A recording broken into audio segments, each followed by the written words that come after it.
تو اس طرح ہے جس طرح عمر بن عبد ود لوگوں کو ڈراتا ہے، تو اس طرح ہو گیا۔ یہ اس کے ارد گرد کے لوگ اس کی مثالیں دیتے تھے۔ جنگ خندق جب ہو رہی تھی تو یہ مقابلے میں آ گیا، تو حضرت علی المرتضیٰ شیر خدا کرم اللہ تعالی وجہ الکریم بھی تشریف فرما تھے۔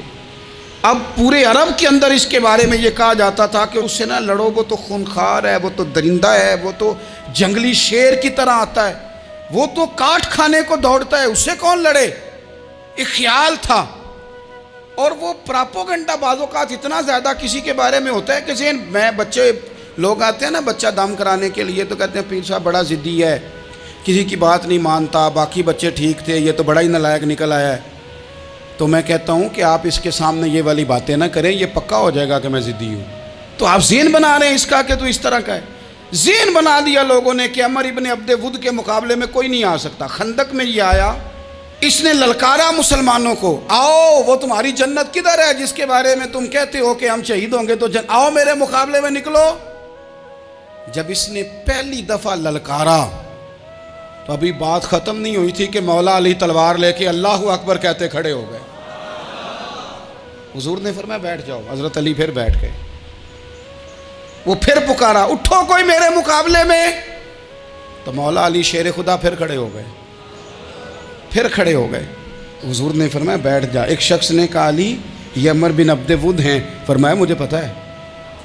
نہیں سمجھے آپ بات، میں آپ کو سمجھا کے لایا ہوں پیچھے سے کہ پراپوگنڈا کرتے ہیں نا لوگ، ہو آگے نہ جانا، یہاں کرنٹ بڑا زیادہ ہے، وولٹیج بڑے سخت ہیں، تو آگے نہ بڑھنا۔ بھائی کیا ہو جائے گا، اٹھ باندھ کمر کیوں ڈرتا ہے، پھر دیکھ خدا کیا کرتا ہے۔ حضرت علی تیسری دفعہ اس نے کہا نا ہے کوئی، تو حضرت علی پھر اٹھے۔ اب تو رسول پاک صلی اللہ تعالی علیہ وسلم نے تھپکی دی۔ بعض جگہ یہ ہے کہ حضور نے خود تلوار تھمائی، سر پہ امامہ باندھا، اور حضور نے فتح یابی کی دعا فرمائی۔ حضرت علی گھوڑے پہ بیٹھے نکلے، اور جب اس کے سامنے گئے تو جا کے کہنے لگا میرا پتہ ہے۔ حضرت علی فرمانے لگے تو اپنا چھوڑ، میرا پتہ ہے تجھے، مجھے تو جانتا ہے۔ کہنے لگا میں 1000 کے مقابلے میں اکیلا لڑتا ہوں۔ حضرت علی شیر خدا فرمانے لگے پتہ نہیں تو کن سے لڑتا رہا ہے، جانے وہ کون ہے جن سے تو لڑتا رہا ہے، وہ کون 1000 تھے جو تیرے مقابلے میں آتے تھے، پتہ نہیں۔ تو کہنے لگا میرا نام میری ماں نے عمر بن عبد ود رکھا ہے۔ فرمایا چھوڑ تو، میری ماں نے میرا نام حیدر رکھا ہے۔ کہنے لگا تیری عمر چھوٹی ہے، کوئی بڑا لا۔ فرمانے لگے یہ تو جب ہنجے میں پنجہ ملے گا تو پتہ چلے گا عمر کس کی چھوٹی ہے، ابھی تو کہانیوں سے متاثر کرنا چاہتا ہے، تو چاہتا ہے کہ تو پریشر ڈالے اور میں تیری بات سنوں، تو مقابلے میں آ، ڈینگے نہ مار، کہانیاں نہ سنا، دیواریں ہلتی رہتی ہیں اور در کانپ جاتا ہے، علی کا نام سن کے اب بھی خیبر کانپ جاتا ہے، تو مقابلے میں آ، تو باتیں بنا رہا ہے، کہانیاں سنا رہا ہے۔ وہ کہنے لگا تو بچہ ہے، میں چاہتا نہیں تیرا خون بہاؤں۔ تو حضرت علی کہنے لگے میں بڑے دن سے پریشان ہوں کہ کسی بے ایمان کا خون بہایا کیوں نہیں، میرا بڑا دل کر رہا ہے تیرا خون بہاؤں۔ اس نے بڑی زوردار ضرب لگائی، غصے میں اتنا پاگل ہوا، کیونکہ اس کے بارے میں معروف تھا کہ وحشی مزاج آدمی، اتنا سخت پاگل ہوا غصے میں، اس نے اپنے گھوڑے کے پیر کاٹ ڈالے، پہلے تلوار گھوڑے کو دے ماری، اس کو کاٹ کے دوڑا۔ یہ کیوں کرتے تھے لوگ، عرب کے لوگ اس وقت یہ کام کرتے تھے کہ ہم نے گھوڑا ہی مار ڈالا ہے تاکہ ہم بھاگ نہ سکیں، کہتے ہیں نا کشتیاں جلا دی ہیں کہ اب واپس جانے کا راستہ ہی بند ہو جائے، گھوڑے کے پیر کاٹ ڈالے کہ بھاگنا نہیں، اور بڑی زور سے اس نے ضرب لگائی حضرت علی پر۔ حضرت علی نے جب روکی تو وہ ڈھال ٹوٹ گئی حضرت مولا علی، اور آپ کے امامے کو اس کی تلوار بھی لگی۔ آپ نے فرمایا دکھا لیا تو نے زور، اب میری باری ہے۔ حضرت مولا علی شیر خدا کا قد بظاہر چھوٹا تھا، صحابہ کہتے ہیں ہم دور سے دیکھ رہے تھے، اللہ اکبر کہہ کے تھوڑا سا زمین سے وہ اٹھے، تھوڑا سا اٹھے، اور پھر دوبارہ نہیں انہیں تلوار چلانی پڑی، ایک ہی ضرب لگائی اور اس کے 2 ٹکڑے کر کے اسے زمین پہ پھینک دیا۔ تو عزیز دوست آپ یاد رکھیں گے اس بات کو کہ اپنی زندگی کے اندر مروب ہونا چھوڑ دیں، روب میں ہو۔ تاتاریوں نے مسلمانوں کو مروب کر لیا تھا، روب ڈال لیا تھا کہ ہم بہت بڑے لوگ ہیں، یہی آج ہمارے ساتھ بہت سارے لوگ کرتے ہیں، دلوں میں روب آ جاتا ہے، امیر رشتہ دار کا، فلانے کا، پھر وہ جو مرضی کرتا ہے۔ تاتاریوں کی ایک بی بی وہ کیا کرتی، وہ 9-10 مسلمان نوجوانوں کو سڑک پہ کھڑا کر جاتی، کہتی ادھر کھڑے ہونا، میرے آنے تک ہلنا نہ، جوان ہے لیکن روب ہے نا کہ یہ بڑے وحشی ہیں۔ اکیلی بی بی اندر جاتی، تلوار لے آتی، اور وہ کھڑے ہیں، وہ بھاگے بھی نہیں، اتنا ڈر گئے، ٹانگیں کانپ رہی ہیں، بھاگنے کی بھی جرت نہیں کر رہے۔ تسلی سے گئی ہے، تلوار لے کے آئی ہے، اور اس نے 9 جوان مسلمانوں کے گلے کاٹ دیے۔ اس روب سے نکلیں باہر، نوجوانوں سے کہتا ہوں نکلو۔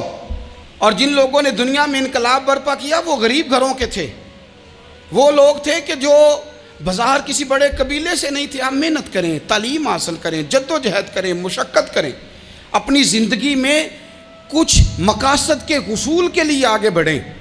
اور اگر آپ کہیں کہ دائیں بائیں میرے فلاں آدمی مجھے یہ مشورہ دے رہا ہے، تو کچھ لوگ دنیا میں باتیں کرنے آئے ہیں، انہوں نے باتیں کرنی ہیں اور بڑا فائدہ ہوتا ہے، ان کو باتیں کر لینے دیں، ان کو کرتے رہنے دیں۔ کام کرنے والا بندہ کام کرتا ہے اور کرتا ہی چلا جاتا ہے، وہ منزل تک پہنچ جاتا ہے۔ تو حضرت علی کے مزاج میں دلیری ہے، ہمت ہے، ایک بات۔ اور دوسری بات دانائی، حکمت۔ یہ جو ہمارے فیصلے ہیں نا جذباتی، اور جناب آج فلانے نے یہ کہہ دیا تو میرا پروگرام یہ بن گیا، تو پھر کل کسی نے اور کچھ کہہ دیا تو میرا پلان اور بن گیا۔ میں سب سے زیادہ ان لوگوں کے حق میں پریشان ہوتا ہوں جو سویرے کچھ اور کہتے ہیں، دوپہر کو کچھ اور کہتے ہیں، شام کو کچھ اور کہتے ہیں۔ بھئی آپ کا کوئی نظریہ ہونا چاہیے، کوئی ویژن ہونا چاہیے زندگی میں، آپ کے اندر کوئی حکمت اور دانائی ہونی چاہیے۔ اس کے لیے کیا کرنے کی ضرورت ہوتی ہے؟ اس کے لیے ضرورت ہوتی ہے کہ آپ کا ذہن ایک طرف ہو۔ میرے اسلاف فرمایا کرتے تھے زندگی میں ایک کام کر لو پر صحیح کر کے کر لو۔ ہم نے تو سارے کام کرنے ہیں۔ آج کل ہر بندہ صحافی ہے، ہر بندہ تجزیہ نگار ہے، ہر بندہ سیاستدان ہے، ہر بندہ ہی مفتی ہے، ہر بندہ ہی جناب واعظ ہے، ہر بندے کے پاس ہی کچھ مسئلے۔ اس کا نقصان یہ ہے کہ کسی کے پاس بھی کچھ نہیں۔ وہ کسی درویش نے کہا تھا کہ جب سب لیڈر ہوں تو سمجھو کوئی لیڈر نہیں، کیونکہ سارے جو لیڈر ہو گئے۔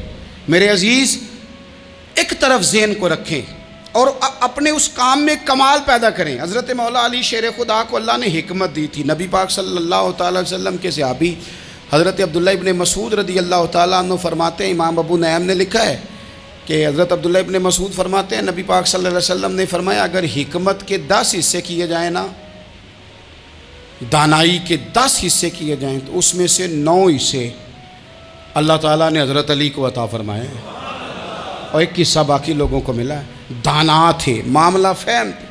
کچھ بندے بڑے منافق قسم کے تھے، تو حضرت علی اذان ہو گئی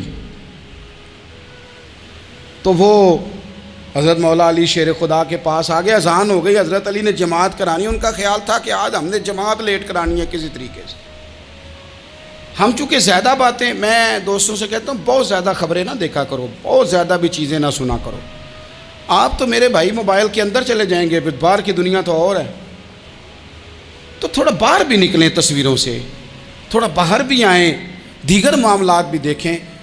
ہمیں بڑے بڑے اچھے لوگ زندگی میں مل جائیں گے، لیکن ہم ان کے قریب نہیں جاتے، ہم دیکھتے نہیں کہ اصل بات کیا ہے، سنی سنائی چیزوں پر زیادہ گمان کرتے ہیں۔ اب حضرت علی چونکہ بڑے دانا تھے، مصلے پہ بڑھ رہے ہیں، جماعت کھڑی کرنی ہے، اللہ اکبر کہہ رہے ہیں، بندوں کا خیال تھا نماز لیٹ کرانی ہے۔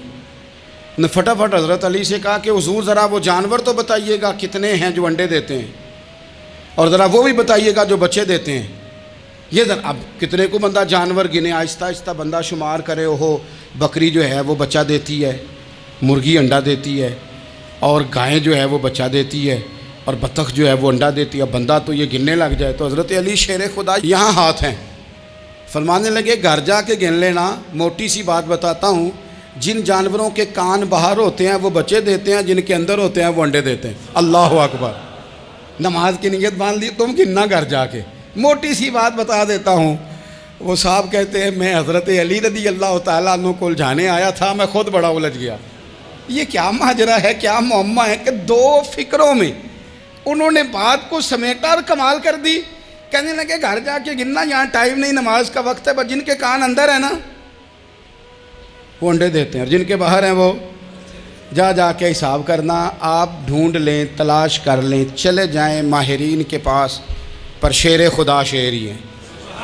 حضرت مولا علی کے جملوں میں کمال ہے، ان کی دانائی، ان کا تدبر، ان کی حکمت، ان کا فہم، ان کی فراست، ان کا کمال.